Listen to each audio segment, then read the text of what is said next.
സ്വാഗതം. The എയ്ഡം റിസാല update ഇൻട്രാക്ഷൻസിലേക്ക് നമ്മൾ വീണ്ടും പശ്ചിമേഷ്യയെക്കുറിച്ച് സംസാരിക്കുന്നു. ലെബനനിൽ കഴിഞ്ഞ ദിവസങ്ങളിൽ ഇസ്രായേൽ നടത്തിക്കൊണ്ടിരിക്കുന്ന വലിയ ആക്രമണം, ഏറ്റവും ഒടുവിൽ ഹിസ്ബുള്ളയുടെ സെക്രട്ടറി ജനറലായ ഹസൻ നസറുള്ളയെ വധിക്കുന്നതിൽ ഇസ്രായേൽ സൈന്യം വിജയിച്ചിരിക്കുന്നു. ഹസൻ നസറുള്ളയെ മാത്രമല്ല, ഹിസ്ബുള്ളയുടെ മുതിർന്ന നേതൃനിരയിലെ മുതിർന്ന ഏതാനും പേരെ കൂടി വധിച്ചതായിട്ട് ഇസ്രായേൽ അവകാശപ്പെടുന്നുണ്ട്. അതിന് പിറകെ ലെബനാനിലേക്ക് കരയുദ്ധം ആക്രമിക്കാൻ ഇസ്രായേൽ തയ്യാറെടുക്കുന്നു എന്ന വാർത്തകൾ വരുന്നു. ഗസയിൽ കഴിഞ്ഞ കുറേ മാസങ്ങളായി നടത്തിക്കൊണ്ടിരിക്കുന്ന ഇപ്പോഴും തുടരുന്ന നരഹത്യയ്ക്ക് തുല്യമായ രീതിയിൽ ലെബനാനിലും വിശിഷ്യ ഹിസ്ബുള്ളയ്ക്ക് സ്വാധീന ശക്തിയുള്ള തെക്കൻ ലെബനാനിൽ ഏതാണ്ട് ഗസയ്ക്ക് സമാനമായൊരു നരഹത്യയ്ക്കാണ് ഇസ്രായേൽ തയ്യാറെടുക്കുന്നത് എന്നാണ് വിവരങ്ങൾ പുറത്തു വരുന്നത്. ഹസൻ നസറുള്ളയുടെ മരണം സ്ഥിരീകരിച്ച ഹിസ്ബുള്ള പക്ഷേ തങ്ങൾ ഇസ്രായേലിൻ്റെ ആക്രമണത്തെ ചെറുക്കാൻ സന്നദ്ധരാണ്, തങ്ങളുടെ സൈനിക ശേഷിയെ ഇസ്രായേലിൻ്റെ ആക്രമണം ഇല്ലാതാക്കിയിട്ടില്ല എന്ന് അവകാശപ്പെടുകയും ചെയ്യുന്നു നേതൃനിരയിലെ രണ്ടാമനായ ഷെയ്ഖ് നയീം ഖാസിം. നമുക്കൊപ്പോൾ ഉള്ളത് മഹാത്മാഗാന്ധി സർവകലാശാലയിലെ school of international relations and പൊളിറ്റിക്സിലെ അസിസ്റ്റൻറ്റ് പ്രൊഫസറായ ലിറാർ പുളിക്കലകത്താണ്. സ്വാഗതം. നമ്മൾ കഴിഞ്ഞ ദിവസം സംസാരിച്ചപ്പോൾ അതിനേക്കാൾ സ്ഫോടനാത്മകമായ ഒരു അവസ്ഥയിലേക്ക്, പ്രത്യേകിച്ച് ഹസൻ നസറുള്ളയെ വധിച്ചതിലൂടെ കൂടുതൽ സ്ഫോടനാത്മകമായ ഒരു അവസ്ഥയിലേക്ക് കാര്യങ്ങൾ എത്തിയിരിക്കുന്നു. എപ്പോൾ വേണമെങ്കിൽ ഒരു കരയുദ്ധം തുടങ്ങാം. 2006 ശേഷം ഹിസ്ബുള്ളയും ഇസ്രായേലും സൈന്യം നേരിട്ട് ഏറ്റുമുട്ടുന്നൊരവസ്ഥയിലേക്ക് കാര്യങ്ങൾ എത്തുകയാണെന്ന് തോന്നുന്നു. തീർച്ചയായും. കാര്യം നമ്മൾ ഇപ്പോൾ ഏതാണ്ട് ഒരു വർഷത്തോളമായിട്ട് അടുക്കുന്നു. ഒക്ടോബർ 7 ശേഷമുള്ള ഹമാസിന്റെ അറ്റാക്കിന്റെ അതിനൊരു തിരിച്ചടി എന്നോണം ഇസ്രായേൽ ആരംഭിച്ച ഈ ഒരു യുദ്ധം അതിന്റെ ഓരോരോ ഘട്ടങ്ങളായിട്ടാണ് കടന്നു പോകുന്നത്. ആദ്യം നമുക്ക് എല്ലാവർക്കും അറിയാവുന്ന പോലെ തന്നെ ഹമാസിനെതിരെ അല്ലെങ്കിൽ ഗാസ സ്ട്രിപ്പിനെതിരായിട്ടായിരുന്നു ആക്രമണം തുടങ്ങിയത്. അത് ഏതാണ്ട് ഗാസയുടെ ഇൻഫ്രാസ്ട്രക്ചറും ഏതാണ്ട് എല്ലാ ഫെസിലിറ്റീസും തകർക്കുന്നു. അതിന്റെ കൂടെ തന്നെ ഹമാസിന്റെ പ്രധാനപ്പെട്ട ലീഡേഴ്സിനെ വരെ, ഇസ്മായിൽ ഹനിയെ വരെ വധിക്കുന്ന തലത്തിലേക്ക് അത് എത്തുന്നു. ഇപ്പോഴും തുടർച്ചയായിട്ട് ഗാസയിൽ ഒരു ആവറേജ് ഒരു ദിവസം 50 to 100 ആളുകൾ കൊല്ലപ്പെടുന്നു അല്ലെങ്കിൽ പരിക്കേൽക്കുന്ന തരത്തിലേക്ക് ഇപ്പോഴും അത് കണ്ടിന്യൂ ചെയ്തു. നമുക്കറിയാം ഏകദേശം ലേറ്റസ്റ്റ് ഫിഗർ ഒരു പക്ഷേ 43,000 സംതിങ് അത്ര ആയിരിക്കും. അപ്പൊ ഈ ഒരു വാറിന്റെ അടുത്തൊരു ഘട്ടം അല്ലെങ്കിൽ അതിനോട് കൂടെ തന്നെ നമുക്ക് കാണാൻ പറ്റും തുടക്കം മുതലേ ഹമാസിനോട് ഐക്യദാർഢ്യം പ്രഖ്യാപിച്ചുകൊണ്ടുള്ള രണ്ട് പ്രധാനപ്പെട്ട സായുധ സംഘടനകളാണ് ഹിസ്ബുള്ളയും അതേപോലെ ഹൂത്തികളും. ഹിസ്ബുള്ള നമുക്കറിയാം, നേരത്തെ രാജീവ് സാർ പറഞ്ഞ പോലെ സദേൺ ലെബനോൻ ബേസ് ചെയ്ത് വർക്ക് ചെയ്യുന്ന ഒരു ഷിയ മിലിറ്റന്റ് ഓർഗനൈസേഷൻ ആണ് ഹിസ്ബുള്ള. അതിന്റെ ഒരു സ്വഭാവം നമുക്ക് കാണാം. അതൊരു ഡ്യുവൽ നേച്ചർ, അത് ഒരേ സമയം ഒരു പൊളിറ്റിക്കൽ പാർട്ടിയാണ്, അതിന്റെ കൂടെ തന്നെ അതൊരു മിലിറ്റന്റ് നേച്ചറുള്ള ഒരു സംഘടന കൂടിയാണ്. അപ്പം ഇപ്പോഴത്തെ ഒരു ഘട്ടത്തിന്റെ പ്രത്യേകത എന്താ വെച്ചാൽ, ഇപ്പോ ഇസ്രായേലി ഡിഫൻസ് ഫോഴ്സ് ഏറെക്കുറെ പൂർണ്ണമായിട്ടും നമുക്ക് കാണാൻ പറ്റും ലെബനോൻ ബോർഡറിലും അല്ലെങ്കിൽ ലെബനോൻ ടെറിട്ടറിക്ക് അകത്തുമാണ് കോൺസെൻട്രേറ്റ് ചെയ്തിരിക്കുന്നത്. അതിന്റെ തന്നെ ഒരു റിസൾട്ട് ആയിട്ടാണ് നേരത്തെ പറഞ്ഞ പോലെ അതിന്റെ മുതിർന്ന നേതാവായിട്ടുള്ള സെക്രട്ടറി ജനറൽ ആയിട്ടുള്ള ഹസൻ നസറുള്ളയുടെ വധത്തിലേക്ക് വരെ കാര്യങ്ങൾ എത്തി. അത് മാത്രമല്ല അതിന് തൊട്ടു താഴത്തെ റാങ്കിൽ ഉള്ള ലീഡേഴ്സിനടക്കം കൊലപ്പെടുത്തിയെന്നാണ് ഇസ്രായേലി അതോറിറ്റി സ്ഥിരീകരിച്ചിരിക്കുന്നത്. അപ്പോ ഈ ഒരു ആക്രമണം ഇത് എന്താണ് അടുത്തൊരു സ്റ്റേജ്, ഇനി ഏതൊക്കെ ഘട്ടങ്ങളിലേക്കാണ്, ഏതൊക്കെ രാഷ്ട്രങ്ങളിലേക്ക് ഇത് വ്യാപിക്കുമെന്ന് നമുക്ക് ഇപ്പോൾ പ്രെഡിക്റ്റ് ചെയ്യാൻ പറ്റില്ല. പക്ഷെ എന്നാലും നമുക്ക് ഒരു നിലവിലുള്ള അവിടുത്തെ ഏതൊക്കെ മിലിറ്റന്റ് ഓർഗനൈസേഷൻസ് അല്ലെങ്കിൽ നോൺ സ്റ്റേറ്റ് ആക്ടേഴ്സ് ആണ് ഇതിൽ ആക്റ്റീവായിട്ട് പങ്കെടുക്കുന്നത് അല്ലെങ്കിൽ ഹമാസിനോട് ഓപ്പൺലി സോളിഡാരിറ്റി പ്രഖ്യാപിച്ച സംഘടനകൾ നോക്കുമ്പോൾ നമുക്ക് കൃത്യമായിട്ട് കാണാൻ പറ്റും. ഹമാസിന്റെ കൂടെ ഹിസ്ബുള്ള ഉണ്ട്, അതേപോലെ തന്നെ യമനിൽ നിന്നുള്ള ഹൂത്തികളുമാണ്. അപ്പൊ ഇപ്പോഴത്തെ ഒരു ഇസ്രായേലിന്റെ അറ്റാക്ക് നമുക്കിപ്പോ ഇന്നടക്കം നമുക്ക് കാണാൻ പറ്റും. ലേറ്റസ്റ്റ് ആയിട്ട് ഇസ്രായേൽ ഡിഫൻസ് ഫോഴ്സിന്റെ ട്വിറ്റർ എക്സ് ഹാൻഡിൽ അവർ ചെയ്തത് പറഞ്ഞിട്ടുണ്ട്. യമനിലെ ഒരു പോർട്ട്, ഹുദൈബ പോർട്ട് അവർ അറ്റാക്ക് ചെയ്തിട്ടുണ്ട്. അവിടുത്തെ പവർ സ്റ്റേഷനും അതേപോലെ പ്രധാനപ്പെട്ട ഇൻഫ്രാസ്ട്രക്ചറെല്ലാം അവിടെ തകർത്തു. അതേപോലെ അതിന്റെ പ്രധാനപ്പെട്ട കുറച്ച് ആളുകളെ, സായുധ സംഘത്തിൽപ്പെട്ട പ്രധാനപ്പെട്ട കുറെ ആളുകൾ കൊലപ്പെടുത്തി എന്നൊക്കെയാണ് ഇപ്പം ലേറ്റസ്റ്റ് ആയിട്ടുള്ള ഒരു ന്യൂസിൽ ഇസ്രായേൽ ഡിഫൻസ് ഫോഴ്സ് പറയുന്നത്.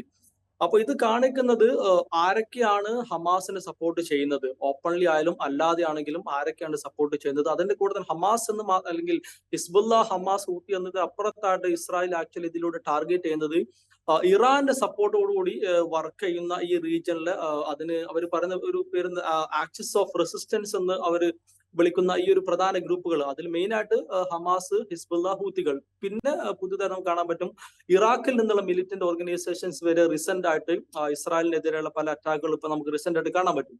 ഇതെല്ലാം ഇറാന്റെ ഫണ്ടോടുകൂടി ഇറാന്റെ എന്താണ് വെപ്പൺസും അല്ലെങ്കിൽ എല്ലാവിധ സപ്പോർട്ടോട് കൂടിയിട്ടാണ് ഈ ഒരു ഓർഗനൈസേഷൻസ് എല്ലാം വർക്ക് ചെയ്യുന്നത്. നമുക്ക് അറിയാൻ പറ്റും വർഷങ്ങളായിട്ട് ഇറാന്റെ ഈ ഒരു ഓർഗനൈസേഷൻസിനെല്ലാം വളർത്തിക്കൊണ്ടുവരുന്നു. അത് ഇസ്രായേലിനെതിരെയാണോ ഇനി അതല്ല റീജിയനിലെ ബാക്കി പവേഴ്സിനെതിരെയാണോ എന്നുള്ളൊരു ചോദ്യം മാത്രമാണ് ബാക്കിയുള്ളത്. എന്തായാലും ഇസ്രായേലിനെതിരെ എന്നുള്ള കാര്യത്തിൽ ഒരു തർക്കവുമില്ല. അതിന്റെ കൂടെ തന്നെ അവർ ടാർഗറ്റ് നമുക്കറിയാം സൗദി അറേബ്യ പോലത്തെ ഒരു സുന്നി ബ്ലോക്കിനെതിരെയും കൂടിയാണ് ഒരു തരത്തിൽ ഈ ഒരു സംഘടനകളൊക്കെ ഒരു വളർച്ച നമുക്ക് കാണാൻ പറ്റും. ഈ ഓർഗനൈസേഷൻസിന്റെ ഒരു ഒറിജിനും ഇവല്യൂഷനും അല്ലെങ്കിൽ ഇപ്പോഴത്തെ അതിന്റെ ഒരു പ്രസൻസും പെർഫോമൻസും അല്ലെങ്കിൽ അവർ ഓപ്പറേഷൻസ് ഒക്കെ നോക്കുമ്പോൾ നമുക്ക് കാണാൻ പറ്റും ഈ ഒരു റീജിയനിൽ നടക്കുന്ന പലതരത്തിലുള്ള പൊളിറ്റിക്കൽ ഇൻസ്റ്റബിലിറ്റിയും അല്ലെങ്കിൽ ഫോറിൻ ഇൻവേഷൻസും അല്ലെങ്കിൽ ഇടപെടലുകളും അല്ലെങ്കിൽ ഇസ്രായേലിന്റെ ഈ ഒരു എക്സ്പാൻഷനിസ്റ്റ് പോളിസികൾ, ഇങ്ങനെ പല തരത്തിൽ ഇത് കണക്റ്റഡ് ആണ്. ഇപ്പൊ നമ്മൾ ഓരോ ഓർഗനൈസേഷന്റെ ഒരു ഒറിജിൻ നമ്മൾ നോക്കുകയാണ്. ഇപ്പം ഹിസ്ബുള്ള ഫോം ചെയ്തത് 980കളാണ്. 982 എന്ന് വേണമെങ്കിൽ നമുക്ക് ആക്ച്വലി പറയാൻ പറ്റും. 82, 85 കാലഘട്ടം. 85 ഒഫീഷ്യലി അവരെ പല കാര്യങ്ങളും അവർ ഒഫീഷ്യലി ഡിക്ലെയർ ചെയ്യുന്നതും മാനിഫെസ്റ്റോ അടക്കമുള്ള കുറെ കാര്യങ്ങളൊക്കെ വരുന്നതും. അപ്പം ഈ 82 പ്രത്യേകം നമുക്ക് അറിയാൻ പറ്റും. 82 ഇസ്രായേലി ആർമി എന്താണ് ഈ ലെബനീസ് സദേൺ ലെബനോനിലും അല്ലെങ്കിൽ ഇസ്രായേലില് സദേൺ ലെബനൻ മാത്രമല്ല ബെയ്റൂത്തിലടക്കം അവർ ഇൻവേഷൻ നടത്തുന്നത്. ആ ഇൻവേഷന്റെ ഒരു കോണ്ടെക്സ്റ്റ് എന്താന്ന് വെച്ചാൽ PLOയെ അറ്റാക്ക് ചെയ്യുക, PLOയെ അവിടുന്ന് എലിമിനേറ്റ് ചെയ്യുക എന്നുള്ള ഒരു ഉദ്ദേശത്തോടു കൂടിയാണ് അവർ അവിടെ വരുന്നത്. പക്ഷെ എന്തായാലും നമുക്ക് കാണാൻ പറ്റും ലബനീസ് സിവിൽ വാറിന്റെ ഒരു കാലഘട്ടം കൂടിയായിരുന്നു 975 മുതൽ 90 വരെയുള്ള കാലഘട്ടം നമുക്കറിയാം. അതിന്റെ കൂടെ തന്നെ ഈ ഇസ്രായേൽ ഇൻവേഷൻ കൂടി നടക്കുമ്പോൾ ആ ഇസ്രായേലി ഇൻവേഷനെതിരായിട്ട്, ഇസ്രായേൽ ഇൻവേഷൻ എന്ന് പറഞ്ഞാൽ ജസ്റ്റ് PLOയെ അവിടുന്ന് എലിമിനേറ്റ് ചെയ്ത് ഉടനെ ഇസ്രായേൽ അവിടുന്ന് പോകുന്നില്ല, മറിച്ച് 982 മുതൽ 2000 വരെ ഇസ്രായേൽ അവിടെ നിലനിൽക്കുന്നുണ്ട്. അപ്പൊ അതിനെതിരെ ഫൈറ്റ് ചെയ്യുന്ന ഒരു മൂവ്മെന്റ് ആയിട്ടാണ് ഈ ഹിസ്ബുൾ അവിടെ വരുന്നത്, ഫോം ചെയ്യുന്നതും. പിന്നീട് നമുക്കറിയാം 992 വരെ അതിന്റെ സ്ഥാപകനായിരുന്നിട്ടുള്ള ആളെ 92 വധിക്കുന്നത് ഇസ്രായേലി. 92 മുതലാണ് ഹസൻ നസറുള്ള അതിന്റെ സെക്രട്ടറി ജനറൽ ആയിട്ട് വരുന്നത്. അപ്പൊ 992 മുതൽ 2004 വരെ 2024 വരെ ഇത്രയും നീണ്ട വർഷക്കാലം അതിന്റെ ഒരു തലപ്പത്ത് നിന്നിരുന്ന ഒരു ആൾ കൂടിയാണ് ഈ ഹസൻ നസറുള്ള. അപ്പൊ ഇദ്ദേഹത്തിന്റെ കാലഘട്ടത്തിന്റെ പ്രത്യേകത എന്താണെന്ന് വെച്ചാൽ നമുക്ക് കാണാൻ പറ്റും ഹിസ്ബുള്ള എന്നൊരു മിലിറ്റന്റ് ഓർഗനൈസേഷനെ ഷിയ കമ്മ്യൂണിറ്റിയെ റെപ്രസെന്റ് ചെയ്യുന്ന ഒരു സംഘടനയെ ലെബനോനിലെ ഒരു ഇൻഫ്ലുവൻഷ്യൽ പൊളിറ്റിക്കൽ പാർട്ടി ആയിട്ട് കൂടി ഇത് മാറ്റുന്നു. അവരെ മിനിസ്ട്രിയിലൊക്കെ പങ്കാളിത്തമുള്ള ഒരു ഒരേ സമയം സായുധ അതിന്റെ കൂടെ തന്നെ ഒരു പൊളിറ്റിക്കൽ ഒരു രാഷ്ട്രീയമായിട്ടുള്ള സംഘടന എന്നുള്ള സ്വഭാവത്തിലേക്ക് അതിനെ അപ്ഗ്രേഡ് അല്ലെങ്കിൽ ആ തരത്തിലേക്ക് അതിനെ എസ്റ്റാബ്ലിഷ് ചെയ്യുന്നു. പിന്നെ നേരത്തെ പറഞ്ഞ പോലെ 2006 ഒരു യുദ്ധം നടക്കുന്നുണ്ട് ഇസ്രായേലുമായിട്ട്. അത് നമുക്കറിയാം അത് പലതരത്തിൽ ഈ ലെബനോനും ഹിസ്ബുള്ളയും അതേപോലെ ഇസ്രായേൽ ഡിഫൻസ് ഫോഴ്സും ഇതിന്റെ ഫോർമേഷൻ മുതൽ ഇവർ ഡയറക്റ്റ് ഫൈറ്റിംഗിലാണ്. ഒരു പക്ഷെ വേണമെങ്കിൽ നമുക്ക് പറയാൻ പറ്റും ഇവർ തമ്മിലുള്ള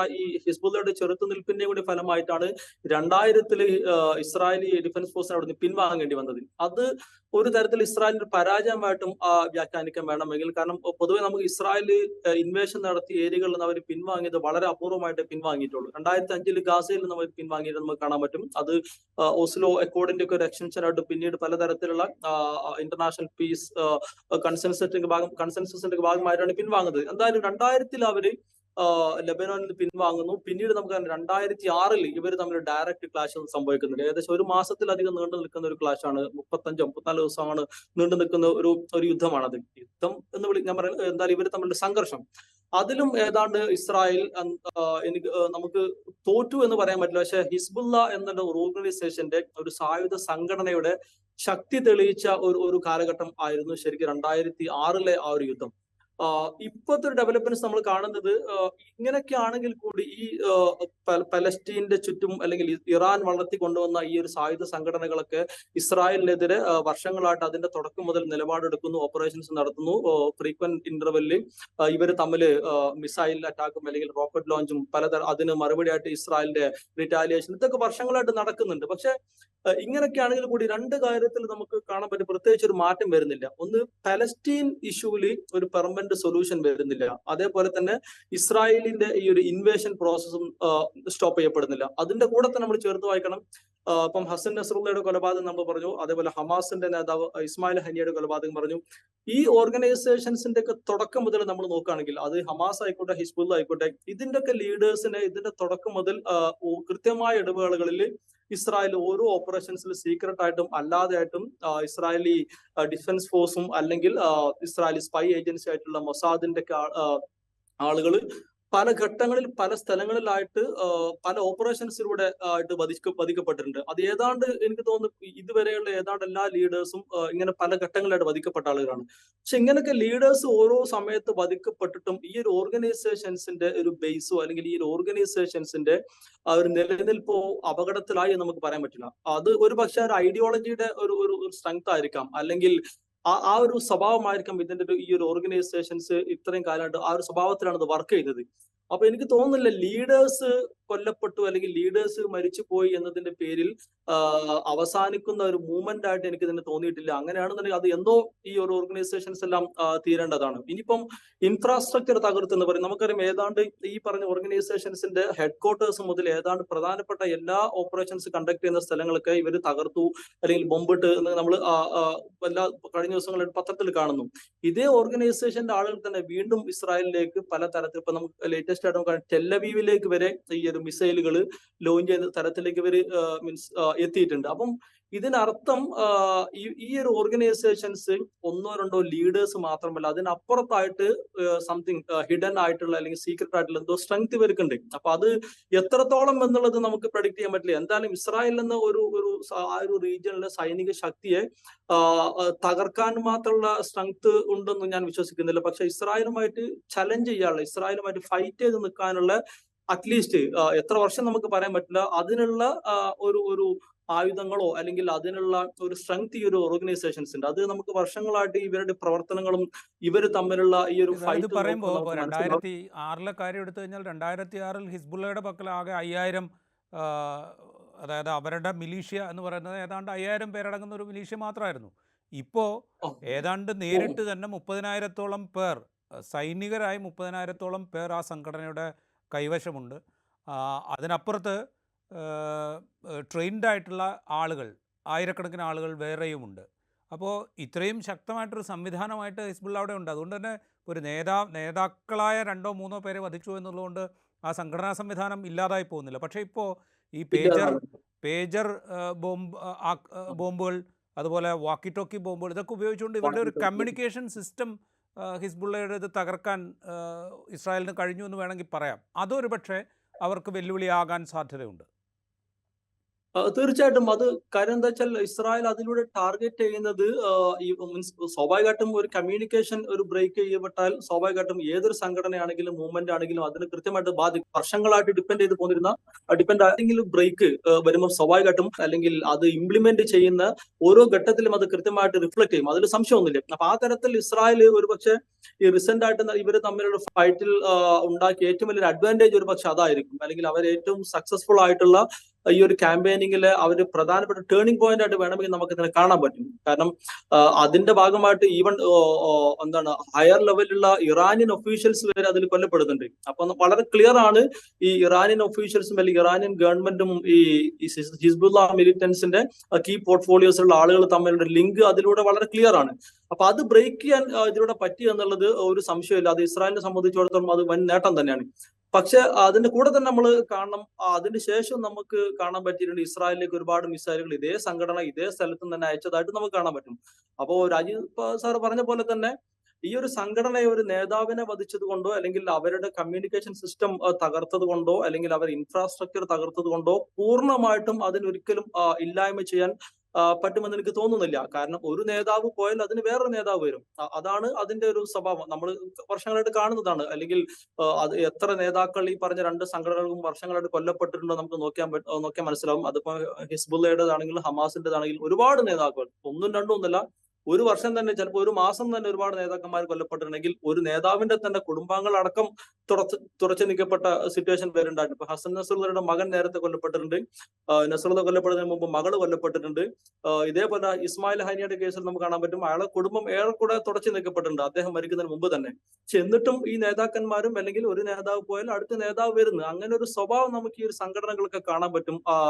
അപ്പോൾ എനിക്ക് തോന്നുന്നത് ഈ ഒരു റീജിയണിലെ ഒരു വിഷയം അഡ്രസ്സ് ചെയ്യാതെ ഇതൊരിക്കലും പെർമനന്റ് ആയിട്ട് സ്റ്റോപ്പ് ചെയ്യാൻ പറ്റും എന്ന് എനിക്ക് തോന്നുന്നില്ല. അപ്പോൾ ഒരുപക്ഷെ ഇസ്രായേലിനോ അല്ലെങ്കിൽ ഇസ്രായേൽ സഖ്യകക്ഷികൾക്കോ താൽക്കാലികമായിട്ട് ഈ സംഘടനകളെ അവരുടെ ഇൻഫ്രാസ്ട്രക്ചറിനെ അല്ലെങ്കിൽ അവരുടെ നേതാക്കന്മാരെ ഒരു പക്ഷെ ഇല്ലായ്മ ചെയ്യാൻ പറ്റുമായിരിക്കും. പക്ഷെ പെർമനന്റ് ആയിട്ട് ഇല്ലായ്മ ചെയ്യണമെന്നുണ്ടെങ്കിൽ എന്റെ ഒരു വീക്ഷണത്തിൽ ആ ഒരു റീജിയണിലെ ഏറ്റവും അടിസ്ഥാനപരമായിട്ടുള്ള പ്രശ്നം എന്താണ്, അല്ലെങ്കിൽ എങ്ങനെയാണ് ഈ ഒരു മിലിറ്റന്റ് ഓർഗനൈസേഷൻസ് ഒക്കെ ഫോം ചെയ്യുന്നത്, ഏത് കാലഘട്ടത്തിലാണ്, എന്തിന് എതിരായിട്ടാണ് ഇതൊക്കെ ഫോം ചെയ്യുന്നത്, ആർക്കെതിരായിട്ടാണ്, എന്താണ് ഇവരുടെ ആവശ്യം, ഇത് മിനിമം ഇതിനൊരു കാര്യം അഡ്രസ്സ് ചെയ്യാത്തടത്തോളം ആ കാര്യം വളരെ ക്ലിയർ ആണ്, അത് പലസ്റ്റീൻ പ്രോബ്ലം എന്നുള്ളതാണ്. അപ്പൊ പലസ്റ്റീൻ പ്രോബ്ലം പെർമനന്റ് ആയിട്ട് അഡ്രസ്സ് ചെയ്യാത്തിടത്തോളം കാലം ഈ ഒരു വിഷയങ്ങൾ ഒരിക്കലും സോൾവ് ആകപ്പെടുന്നില്ല, അല്ലെങ്കിൽ ഈ ഒരു ഓർഗനൈസേഷൻസിന് ഒരിക്കലും പൂർണ്ണമായിട്ടും തുടച്ചു നിൽക്കാൻ സാധിക്കുന്നില്ല. അപ്പൊ നമുക്ക് ഇപ്പൊ UN, US അല്ലെങ്കിൽ യൂറോപ്യൻ യൂണിയൻ അല്ലെങ്കിൽ അറബ് ലീഗ്, OIC, ഒരുപാട് സംഘടനകളുണ്ട് റീജിയണൽ ആയിട്ട് വർക്ക് ചെയ്യുന്നതും ഇന്റർനാഷണൽ സ്വഭാവത്തിലുള്ള ഒരുപാട് സംഘടനകളൊക്കെ. ഇവർ വർഷങ്ങളായിട്ട് പല രീതിയിൽ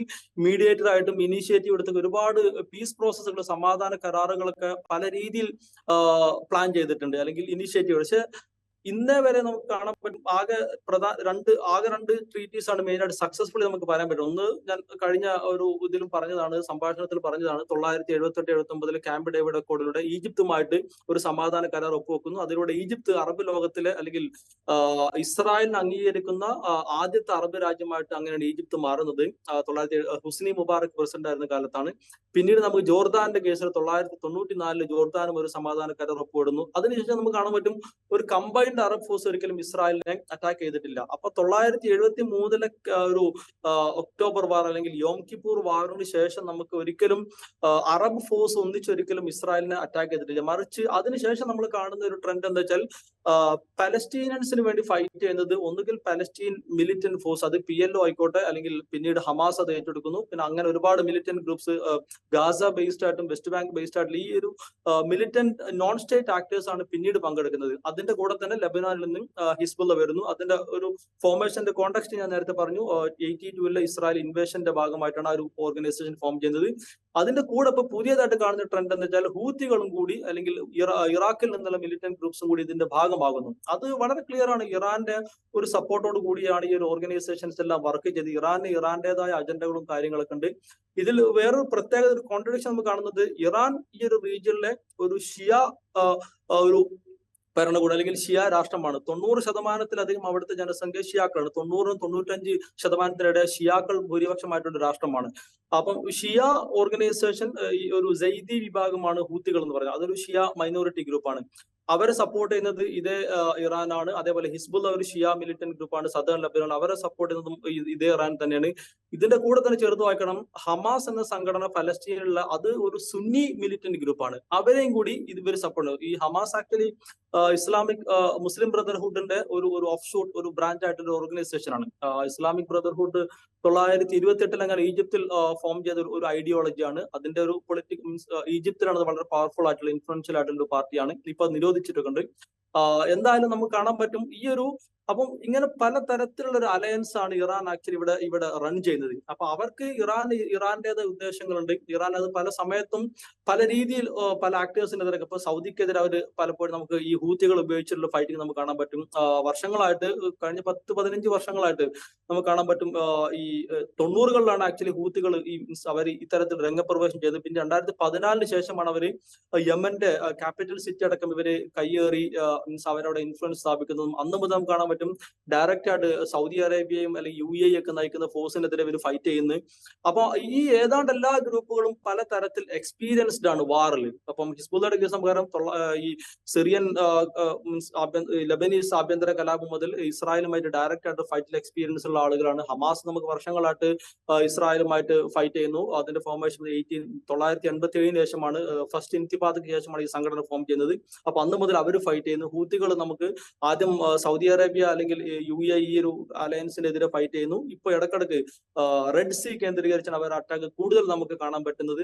ഇസ്രായേലിലേക്ക് പോകുന്ന ഷിപ്പുകളൊക്കെയാണ് അവർ കൂടുതൽ അറ്റാക്ക് ചെയ്യുന്നത്. അപ്പം ഓരോരുത്തരുടെ അവരുടേതായ രീതിയിൽ ഇസ്രായേലിനെ പല ആംഗിളിൽ നിന്നും ഇവർ അറ്റാക്ക് ചെയ്യുന്നുണ്ട്. പക്ഷെ ഇവർക്ക് സക്സസ്ഫുൾ, ഈ അറ്റാക്കുകളെല്ലാം സക്സസ്ഫുൾ ആണ്, അല്ലെങ്കിൽ ഇസ്രായേലിനെ ഈ അറ്റാക്ക് എല്ലാം ഇവര് ആ റിസൾട്ടിലേക്ക് എത്തി നമുക്ക് ഒരിക്കലും പറയാനും പറ്റില്ല. കാര്യം നമുക്കറിയാം ഇസ്രായേലിന്റെ ഡിഫൻസ് സിസ്റ്റം അത്രയും സ്ട്രോങ് ആണ്. പക്ഷെ അതേസമയം ഇവർക്ക് കണ്ടിന്യൂസ് ആയിട്ട് ഇസ്രായേലിനെ ചലഞ്ച് ചെയ്തുകൊണ്ട് ചെയ്തുകൊണ്ടിരിക്കുന്നു എന്നുള്ളതാണ്. അല്ലെങ്കിൽ ഇസ്രായേലി സിറ്റിസൺസിന്റെ ഒരു തരത്തിലൊരു insecurity feeling in the sense, അതായത് അവർക്ക് ആ തരത്തിലുള്ള ഒരു ഭീതി താൽക്കാലികമായിട്ടാണെങ്കിൽ ഇവർക്ക് ഒരു ഭീതി ഇവർക്ക് കൊടുക്കാൻ പറ്റുന്നുണ്ട് എന്നുള്ളതാണ്. അപ്പം ഒരു ഓർഗനൈസേഷന്റെ ഈ പറഞ്ഞ ഓർഗനൈസേഷൻസിന്റെ ഇൻഫ്രാസ്ട്രക്ചർ റെഗുലർ ഇന്റർവെല്ലിൽ തകർക്കുന്നു, ഇന്നും മുന്നിലൊക്കെ അത് നടന്നുകൊണ്ടിരിക്കുന്നു. പക്ഷെ എന്നിട്ടും നമുക്ക് അതിന്റെ കൂടെ തന്നെ നമ്മൾ കാണുന്നത് ഇവർ ഇതേ ടീംസ് തന്നെ വേറെ പല സെന്റേഴ്സും ലൊക്കേഷൻസിനും വീണ്ടും മിസൈലുകൾ അയക്കുന്നു, അല്ലെങ്കിൽ ഇസ്രായേലിനെ അറ്റാക്ക് ചെയ്യാൻ ഇവർ പ്രാപ്തരാണ് എന്നുള്ളതാണ്. അപ്പം അതുകൂടെ അത് എത്രത്തോളം ഇസ്രായേലിന് പൂർണ്ണമായിട്ടും ഇതെല്ലാം എലിമിനേറ്റ് ചെയ്യപ്പെടാം അല്ലെങ്കിൽ ഡിസ്ട്രോയ് ചെയ്യാൻ പറ്റുന്നു, അതിനനുസരിച്ചിരിക്കും ഈ പറഞ്ഞ വരും ദിവസങ്ങളിൽ ഈ ഒരു ഓപ്പറേഷൻസ് അല്ലെങ്കിൽ ഇവർ തമ്മിലുള്ള ഫൈറ്റിന്റെ ഒരു നേച്ചർ നമുക്ക് പറയാൻ പറ്റും. റൈറ്റ്. ഇത് പറയുമ്പോഴേ ഇപ്പോൾ തെക്കൻ ലെബനനിൽ ആക്രമണം നടത്തുമ്പോൾ, ഇപ്പോൾ ഗസയിൽ ആക്രമണം നടത്തിയപ്പോൾ ലക്ഷക്കണക്കിന് ആളുകളാണ് ഡിസ്പ്ലേസ്ഡ് ആയത്, ഗസയുടെ ഒരു മൂലയിലേക്ക് ഒതുക്കപ്പെട്ടത്. തെക്കൻ ലെബനിൽ ആക്രമണം നടത്തുമ്പോൾ അവിടെ നിന്നും ലക്ഷക്കണക്കിന് മനുഷ്യർ ഡിസ്പ്ലേസ്ഡ് ആവുകയാണ്. അവർ അഭയാർത്ഥികളായിട്ട് ഓടിപ്പോകേണ്ടി വരും. അതിൽ കുറേ ആളുകൾ പോകുന്നത് സിറിയയിലേക്കാണ്. അപ്പോൾ ഇത് ആ മൊത്തം റീജിയനിൽ, ഇപ്പോൾ യമനിൽ ഹൂത്തികളുണ്ടെങ്കിൽ യമനിൽ ആക്രമണം നടത്തുന്നു, തെക്കൻ ലെബനനിൽ ഹിസ്ബുള്ളയ്ക്ക് നേരെ ആക്രമണം നടക്കുമ്പോൾ അവിടെ നിന്നുള്ള ആളുകൾ ഷിഫ്റ്റ് ചെയ്യേണ്ടി വരുന്നത് കുറേ പേര് സിറിയയിലേക്കാണ്. അപ്പോൾ ഇതൊരു ആ മേഖലയെ ഒന്നാകെ ബാധിക്കുന്ന ഒരു പ്രോബ്ലമായിട്ട് മാറിക്കഴിഞ്ഞിട്ടുണ്ട്. അപ്പോൾ ഇതുവരെ നേരിട്ട് രാജ്യങ്ങളൊന്നും ഇസ്രായേലിന്, ഇപ്പോൾ നോൺ സ്റ്റേറ്റ് ആക്ടേഴ്സാണ് ഏതാണ്ട് എല്ലാവരും ഇസ്രായേലിനോട് യുദ്ധം ചെയ്തുകൊണ്ട്, നേരിട്ട് സ്റ്റേറ്റുകളൊന്നും രംഗപ്രവേശം ചെയ്തിട്ടില്ല. ഈ ഒരു ഘട്ടത്തിൽ ഈ മറ്റ് സ്റ്റേറ്റുകൾക്ക്, ഇപ്പോൾ ഇറാൻ അല്ലെങ്കിൽ ലെബനന് തന്നെ ഔദ്യോഗികമായിട്ട് ഇതിനോട് റിയാക്ട് ചെയ്യേണ്ടി വരുന്നൊരു ഘട്ടം ഉണ്ടാവില്ലേ? ഇത് ഞാൻ രാജീവ് സാർ ആദ്യം സൂചിപ്പിച്ച കാര്യം മുതൽ സംസാരിക്കാം. കാരണം അതും വളരെ ഈ ഒരു കോണ്ടെക്സ്റ്റിൽ വളരെ ഇമ്പോർട്ടന്റ് ആണ് എനിക്ക് തോന്നുന്നു, ഈ ഒരു അഭയാർത്ഥി പ്രശ്നങ്ങൾ. കാര്യം നമ്മൾ ലോകത്തിലുള്ള UNHCRന്റെ ലേറ്റസ്റ്റ് സ്റ്റാറ്റിസ്റ്റിക്സ് നമ്മൾ പരിശോധിക്കുകയാണെന്നുണ്ടെങ്കിൽ നമുക്ക് കാണാൻ പറ്റും, ലോകത്തിൽ ഏറ്റവും കൂടുതൽ അഭയാർത്ഥികളെ പ്രൊഡ്യൂസ് ചെയ്യുന്ന, അഭയാർത്ഥികളെ അക്കോമഡേറ്റ് ചെയ്യുന്ന രാഷ്ട്രങ്ങളൊക്കെ ഈ റീജിയനിലാണ്.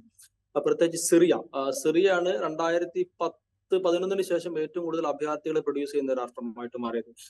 അതേപോലെ തുർക്കിയാണ് ഏറ്റവും കൂടുതൽ അഭയാർത്ഥികൾ അക്കോമഡേറ്റ് ചെയ്യുന്ന രാഷ്ട്രം. പിന്നീട് ഇപ്പൊ നമുക്കത് ഇറാനിലേക്ക് നമുക്ക് കാണാൻ പറ്റും. ഇറാനിൽ നമുക്കറിയാം ഓൾറെഡി അഫ്ഗാനിസ്ഥാനിൽ നിന്നുള്ള അഭയാർത്ഥികളുണ്ട്, ഇറാഖിൽ നിന്നുള്ള അഭയാർത്ഥികളുണ്ട്, ഇപ്പൊ സിറിയ എന്നും ആളുകൾ നമുക്ക് കാണാം. അപ്പം ഈ ഒരു റീജിയൻ വർഷങ്ങളായിട്ട്, പ്രത്യേകിച്ച് 1948 ശേഷം നമുക്ക് കാണാൻ പറ്റും, ആദ്യം പലസ്തീൻ അഭയാർത്ഥികൾ വരുന്നു, പിന്നീട് ഇറാഖി അഭയാർത്ഥികൾ വരുന്നു, സിറിയൻ അഭയാർത്ഥികൾ വരുന്നു, അതിന്റെ ഇടയിൽ ലെബനോൻ തന്നെ ഒരുപാട് അഭയാർത്ഥികളെ ഈ പറഞ്ഞ പല ഘട്ടങ്ങളിലായിട്ട്, നേരത്തെ അവിടെ ആഭ്യന്തര സംഘർഷം ഉണ്ടാകുന്ന സമയത്തും ഏതൊക്കെ സമയത്ത് ഇസ്രായേലുമായിട്ട് സംഘർഷം വരുന്നു അപ്പോഴും അഭയാർത്ഥികൾ ഉണ്ടാവുന്നു. അപ്പൊ ഈ ഡിസ്പ്ലേസ്മെന്റ് ക്രൈസിസ് എന്നുള്ളത് ഈ ഒരു റീജിയനിൽ, അതിപ്പോ ഇന്റേണൽ ഡിസ്പ്ലേസ്മെന്റ് ആണെങ്കിലും റെഫ്യൂജി ക്രൈസിസ് ആണെങ്കിലും, ഇതൊന്നും ആ ഒരു റീജിയനിൽ ഒരു പുതിയ പ്രതിഭാസമേ അല്ല. മറിച്ച് അത് അവരെ ഒരു കൃത്യമായ ഇടവേളകളിൽ നടക്കുന്ന ഒരു എന്താ പറയുക, നാച്ചുറൽ ആയിട്ട് നോർമൽ തിങ് ആയിട്ട് മാറിയിട്ടുണ്ട് വർഷങ്ങളായിട്ട്. അപ്പം അതിന്റെ കൂടെ നമ്മൾ കാണും, ഈ ഡിസ്പ്ലേസ്മെന്റ് എന്നുള്ള ഒരു വെറും ഡിസ്പ്ലേസ്മെന്റ് അല്ല, അത് മൾട്ടിപ്പിൾ ടൈം ഡിസ്പ്ലേസ്മെന്റ് ആണ് പലപ്പോഴും സംഭവിക്കുന്നത്. ഇപ്പൊ നേരത്തെ രാജീവ് സാർ പറഞ്ഞ പോലെ ഗാസയിൽ നിന്ന് ആദ്യം ഖാൻ യൂനിസിൽ നിന്ന് റഫേലിലേക്ക്, പിന്നെ റഫേലിൽ നിന്ന് നോർത്തേൺ ഗാസയിൽ, ഇങ്ങനെ പല സ്ഥലങ്ങളിലേക്കായിട്ട് ആളുകളെ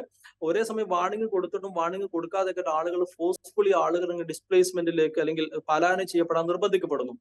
അപ്പൊ ഇങ്ങനെ ഈ പാലായനം ഇപ്പൊ ലെബനോന്റെ കേസ് നമ്മൾ നോക്കേണ്ടി, പ്രത്യേകത നോക്കേണ്ടി, ഒരു പക്ഷേ ലോകത്തിൽ ഏറ്റവും കൂടുതൽ ടോട്ടൽ പോപ്പുലേഷന്റെ റേഷ്യോ വെച്ച് നോക്കുമ്പോൾ അതിൽ ഏറ്റവും കൂടുതൽ അഭയാർത്ഥികൾ വരുന്ന ഒരു രാഷ്ട്രം ഒരു പക്ഷേ എനിക്ക് തോന്നുന്നു 6:1 അങ്ങനെ, അതായത് ഓരോ 6 ലെബനീസ് സിറ്റിസണിനും ഒരു അഭയാർത്ഥി എന്നുള്ള രീതിയിൽ അവിടെ ഉണ്ട് എന്നുള്ളതാണ് ഞാൻ ഒരു പഴയ 2015 ഒരു സ്റ്റാറ്റിസ്റ്റിക്സ് ആണ് ഞാൻ പറഞ്ഞത്. എനിക്ക് എന്തായാലും ലോകത്തിൽ ഏറ്റവും കൂടുതൽ ഈ അഭയാർത്ഥികൾ നാറ്റീവ് പോപ്പുലേഷന്റെ ഏതാണ്ട് ആ ഒരു ഈക്വലി അല്ല, മീൻസ് അതിനോടടുത്ത് നല്ലൊരു നമ്പർ അഭയാർത്ഥികൾ വരുന്ന ഒരു രാഷ്ട്രം കൂടിയാണ് ലെബനോൻ.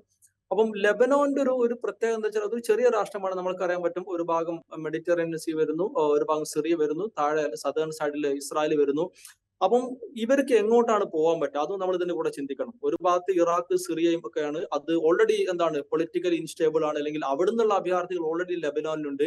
പിന്നെ ഒരു ഭാഗത്തേക്ക് പോകാനുള്ളത് ഇസ്രായേലാണ് അല്ലെങ്കിൽ പലസ്തീൻ ആണ്. അപ്പൊ അങ്ങോട്ടേക്ക് എങ്ങനെയാണ് പോകുന്നത്, അവിടുത്തെ കാര്യം അതിലേറെ കഷ്ടമാണ്. ഇസ്രായേലിലേക്ക് എന്തായാലും അവർ വെൽക്കം ചെയ്യില്ല. സിറിയന്റെ കാര്യം ഓൾറെഡി അബദ്ധത്തിലാണ്. ഈ സിറിയയിൽ നിന്നും ഇറാഖിൽ നിന്നുള്ള അഭയാർത്ഥികൾ ഓൾറെഡി ഈ ലെബനോനിൽ കിടക്കുന്നുണ്ട്. അപ്പൊ ഈ ആളുകള് ഈ ഒരു മൾട്ടിപ്പിൾ ടൈം ഡിസ്പ്ലേസ്മെന്റ്, സിറിയയിൽ നിന്ന് വന്ന ആളുകൾക്ക് തിരിച്ചു പോകണമെന്നുള്ള പ്രശ്നം വരുന്നു, ലെബനോനിലുള്ള ആളുകൾ എങ്ങോട്ടേക്കാണ് പോകേണ്ടത് എന്നുള്ള ചോദ്യം വരുന്നു. അപ്പം ഈ ഒരു ടോട്ടൽ കയോട്ടിക് കണ്ടീഷനിൽ ആളുകൾ കൺഫ്യൂസ്ഡ് ആണ്, അല്ലെങ്കിൽ ഇത്തരം ഈ കണ്ടിന്യൂസ് ആയിട്ട് പൊളിറ്റിക്കൽ ഇൻസ്റ്റബിലിറ്റിയും അല്ലെങ്കിൽ മിലിറ്റന്റ് ഓർഗനൈസേഷൻസും ഈ പറഞ്ഞ ഫോറിൻ ഇൻവേഷൻസും ഇതെല്ലാം കൂടി വരുമ്പോൾ അവിടുത്തെ ആളുകൾ actually they are helpless and hopeless എന്നുള്ളതാണ് നമുക്ക് വേണമെങ്കിൽ പറയാൻ പറ്റും. അപ്പം ഇതിന് നമ്പർ എന്നൊക്കെ പറഞ്ഞാൽ നമ്മൾ മില്യൺസ് ആണ്, നമ്മൾ 1ഉം 2ഉം 1000 ലക്ഷങ്ങളോ മില്യൺസ് ആണ് ആക്ച്വലി ഇത്തരത്തിൽ വളരെ കുറഞ്ഞ നിമിഷം കൊണ്ട് ഈ ഡിസ്പ്ലേസ് ആയി പോകുന്നത്.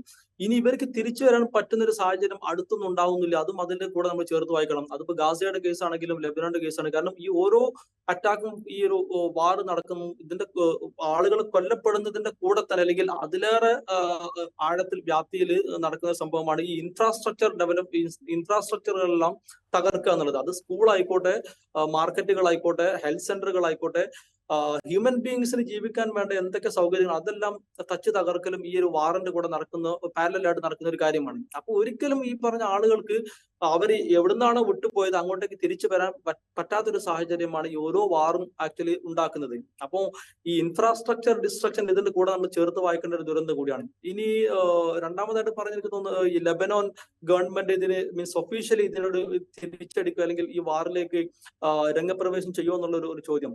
നമ്മള് ലെബനോന്റെ ഒരു പ്രത്യേകത നമ്മൾ കാണണം. വേറെ ഏതെങ്കിലും രാഷ്ട്രം പോലെയല്ല ലെബനോൻ. ലെബനോന്റെ ഒരു ഡെമോഗ്രഫിക് കോമ്പോസിഷൻ വളരെ ഇമ്പോർട്ടന്റ് ആണ്. അവിടെ ഇപ്പം മിഡിൽ ഈസ്റ്റിലെ വെസ്റ്റ് ഏഷ്യയിലെ ബാക്കി രാഷ്ട്രങ്ങൾ നോക്കുമ്പോൾ നമുക്ക് ഏതാണ്ട് എല്ലാ രാഷ്ട്രങ്ങളും മുസ്ലിം മെജോറിറ്റി രാഷ്ട്രങ്ങളാണ്. ഒന്നുകിൽ സുന്നി മെജോറിറ്റി അല്ലെങ്കിൽ ഷിയ മെജോറിറ്റി. ഇപ്പൊ ഷിയ മെജോറിറ്റി രാഷ്ട്രങ്ങളാണ് ഇറാൻ. അത് ഇറാന്റെ നേരത്തെ ഞാൻ പറഞ്ഞു ഏകദേശം 90% ഷിയാക്കളാണ്. ഇറാഖിന്റെ കേസാണെങ്കിൽ 60 മുതൽ 65% വരെ ഷിയാക്കളാണ്. ബഹ്റൈൻ അതേപോലെ ഒരു ഷിയ മെജോറിറ്റി രാഷ്ട്രമാണ്. 60 മുതൽ 65% വരെ ബഹ്റൈനിലും ഷിയാക്കളുണ്ട്. പിന്നെ അതേപോലെ ഇൻഫ്ലുവൻഷ്യൽ ആയിട്ടുള്ള സൈസബിൾ നമ്പർ ഓഫ് ഷിയേറ്റ്സ് ഉള്ള പ്രധാനപ്പെട്ട രാഷ്ട്രങ്ങളാണ്. ഒന്ന് ലെബനോൻ, സദേൺ ലെബനോനിൽ ഹിസ്ബുള്ളയുടെ ഒരു സ്ട്രോങ് ഹോൾഡ് ആയിട്ടുള്ള സ്ഥലം. പിന്നെ യമനിൽ നല്ലൊരു സൈസബിൾ നമ്പർ ഉണ്ട്. ഈവൻ സൗദി അറേബ്യയിൽ ഒരു 10%-ഓളം ഷിയാകളുണ്ട്. അപ്പൊ ഇതാണ് ഒരു ഷിയ ബെൽറ്റ് അല്ലെങ്കിൽ ഇറാന്റെ ഇൻഫ്ലുവൻസ് ഉള്ള പ്രധാനപ്പെട്ട മേഖലകൾ. അപ്പം ഈ ലെബനോന്റെ ഒരു കേസ് വരുമ്പോൾ എന്താ വെച്ചാൽ നമുക്ക് കാണാം ലെബനോനിൽ ഒരേ സമയം ഷിയ കമ്മ്യൂണിറ്റിയും വളരെ സൈസബിൾ ആണ്, സുന്നി കമ്മ്യൂണിറ്റി വളരെ സൈസബിൾ ആണ്. അതിന്റെ കൂടെ തന്നെ ഒരു മാരനൈറ്റ് ക്രിസ്ത്യൻസ് എന്നുള്ള ഗ്രൂപ്പ് കൂടി ഈ ലെബനോനിൽ വളരെ ഇൻഫ്ലുവൻഷ്യൽ ആയിട്ടുള്ള ഒരു വിഭാഗമാണ്. അത് 1943 മുതൽ ആ രാഷ്ട്രത്തിന്റെ നാഷണൽ പാക്ട് അന്ന് മുതൽ നമ്മൾ പരിശോധിക്കാൻ നമുക്ക് കാണാൻ പറ്റും. ഈ 3 ഗ്രൂപ്പുകളും പല തരത്തിൽ പൊളിറ്റിക്കലി ഇൻഫ്ലുവൻസ്ഡ് ആണ്. അവിടുത്തെ ഒരു പൊളിറ്റിക്കൽ സിസ്റ്റം തന്നെ വളരെ ഇൻട്രസ്റ്റിംഗ് ആയിട്ടുള്ള ഒരു കാര്യമാണ്. കൺസോസിയേഷണൽ ഫോം ഓഫ് ഡെമോക്രസിയാണ് മീൻസ് റൺ ചെയ്യുന്നത്. അപ്പൊ അവിടെ ഒരു റെപ്രസെന്റേഷൻ ഉണ്ട് ഓരോ കമ്മ്യൂണിറ്റിയും കൃത്യമായിട്ട്. ഇപ്പോ അവിടെ ഷിയ കമ്മ്യൂണിറ്റിക്കാർ പ്രസിഡന്റ് എപ്പോഴും മാരനൈറ്റ് ക്രിസ്ത്യൻ കമ്മ്യൂണിറ്റി എന്നുള്ള ആളായിരിക്കും. പ്രൈം മിനിസ്റ്റർ എപ്പോഴും സുന്നി വിഭാഗത്തിൽ നിന്നുള്ള ആളായിരിക്കും. അതേപോലെ തന്നെ ഷിയ വിഭാഗത്തിൽ നിന്നുള്ള ആളായിരിക്കും സ്പീക്കർ ആയിട്ടുണ്ടാകുന്നത്. അപ്പൊ ഓരോ വിഭാഗം ഓരോ തരത്തിൽ അവിടെ ഇൻഫ്ലുവൻഷ്യൽ ആണ് അല്ലെങ്കിൽ പവർഫുൾ ആണ്. അപ്പൊ അതുകൊണ്ട് തന്നെ പലപ്പോഴും അതിൻ്റെതായ മെറിറ്റും അതിലേറെ എനിക്ക് തോന്നുന്നു ഡിമെറിറ്റ്സും നമുക്ക് കാണാൻ പറ്റും. ഈ ഒരു ലെബനോന്റെ ഇത്രയും വർഷത്തെ ഒരു ചരിത്രം നമ്മൾ നോക്കുകയാണെങ്കിൽ എനിക്ക് തോന്നുന്നത് കൂടുതൽ ഡിമെറിറ്റ് അതിൽ കാണാൻ പറ്റും. പല കോണ്ടെക്സ്റ്റിലും ഇവർക്ക് ഒരു എന്താ പറയുക ഒരു കോർഡിനേഷൻ പലപ്പോഴും നഷ്ടപ്പെട്ട ഒരു നമുക്ക് കാണാൻ പറ്റും. ഒരു പക്ഷേ ഹിസ്ബുള്ളയുടെ ഒരു നിലനിൽപ്പ് തന്നെ അതിനൊരു ബെസ്റ്റ് എക്സാമ്പിൾ ആണ്. കാരണം ഈ ലെബനോന്റെ ഒഫീഷ്യൽ മിലിറ്ററിയെക്കാളും ഇൻഫ്ലുവൻഷ്യൽ ആയിട്ടുള്ള പവർഫുൾ ആയിട്ടുള്ള ഒരു പാരാമിലിറ്ററി അല്ലെങ്കിൽ അത്തരത്തിലുള്ള ഒരു സ്വഭാവമുള്ള ഒരു മിലിറ്റന്റ് ഓർഗനൈസേഷനാണ് ആക്ച്വലി ഈ ഒരു ഹിസ്ബുള്ള എന്ന് പറയുന്നത്. അപ്പൊ അത് തന്നെ ഒരു പക്ഷേ ആ ഒരു രാഷ്ട്രത്തിന്റെ ആ ഒരു എക്സിസ്റ്റിംഗ് പൊളിറ്റിക്കൽ സിസ്റ്റത്തിന്റെ ഒരു ഡീമെറിറ്റ് ആയിട്ട് വേണമെങ്കിൽ നമുക്ക് കാണാൻ പറ്റും. അപ്പൊ അതുകൊണ്ട് തന്നെ എനിക്ക് തോന്നുന്നില്ല ലെബനീസ് ഒഫീഷ്യൽ ആർമി ഇസ്രായേലിനെതിരെ ഒരു വാർ പ്രഖ്യാപിക്കുമെന്ന് ഞാൻ ഒരിക്കലും വിശ്വസിക്കുന്നത്. അതിന്റെ സാധ്യത വളരെ കുറവാണ്.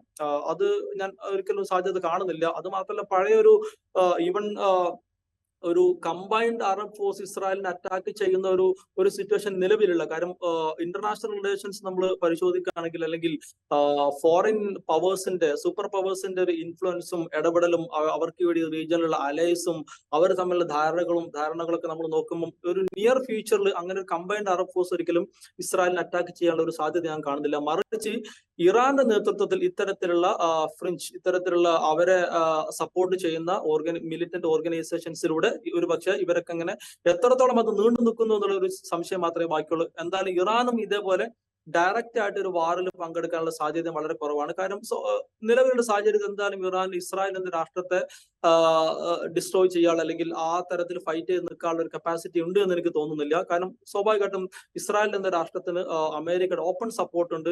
അവരുടെ ഫിനാൻഷ്യൽ സപ്പോർട്ട്, ഡിപ്ലോമാറ്റിക് സപ്പോർട്ട്, അതേപോലെ മിലിറ്ററി സപ്പോർട്ട്, ആയുധങ്ങൾ കൃത്യമായിട്ട് ഇടവേളകളിൽ എത്തിച്ചു കൊടുക്കുന്നു. അല്ലെങ്കിൽ അത്തരത്തിലുള്ള എല്ലാവിധ സോഫിസ്റ്റിക്കേറ്റഡ് വെപ്പൺസും കാര്യങ്ങളുമായിട്ടാണ് ഒരു ഭാഗത്ത് ഇസ്രായേൽ നിൽക്കുന്നത്. അതേസമയം ഇറാൻ മാക്സിമം ചെയ്യാൻ പറ്റുന്നത് ഈ ഒരു ഫ്രിഞ്ച് ഓർഗനൈസേഷൻസിനെ എത്രത്തോളം അവിടെ നിലനിർത്താൻ പറ്റും, അല്ലെങ്കിൽ അവരെ കൂടുതൽ ആയുധവൽക്കരിക്കാൻ പറ്റും, അതിനനുസരിച്ചിരിക്കും ഈ പറഞ്ഞൊരു ഫൈറ്റിന്റെ ഒരു വരും നാളുകളുള്ള അതിന്റെ ഒരു സ്വഭാവം. റൈറ്റ്.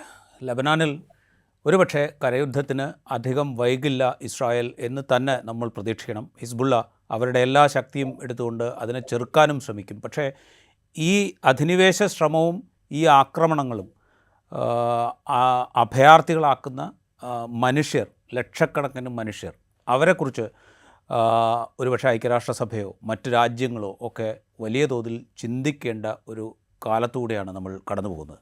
വളരെയധികം നന്ദി ലിറ സംസാരിച്ചതിന്. ഒരൊറ്റ കാര്യം പറയാൻ സമയമുണ്ട്. റൈറ്റ് പറയൂ.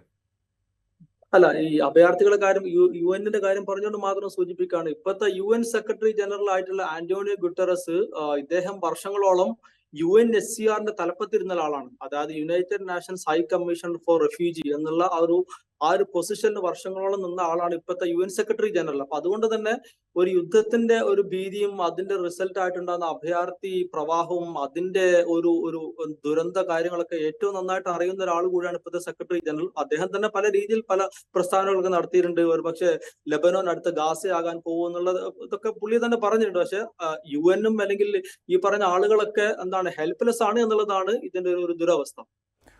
റൈറ്റ്. അങ്ങനെ നിസ്സഹായരായി രാജ്യങ്ങൾ, ലോകരാജ്യങ്ങൾ ഒരു കൂട്ടക്കുരുതിയെ കണ്ടു നിൽക്കുന്ന കാഴ്ചയാണ് നമ്മൾ കാണുന്നത്. ലബനാനിൽ ഗസ ആവർത്തിക്കുമോ എന്ന ഭയം നമ്മുടെ മുമ്പിലുണ്ട് താനും. വളരെയധികം നന്ദി ലിറാർ സംസാരിച്ചതിന്. മറ്റെപ്പിസോഡുമായി വീണ്ടും കാണാം.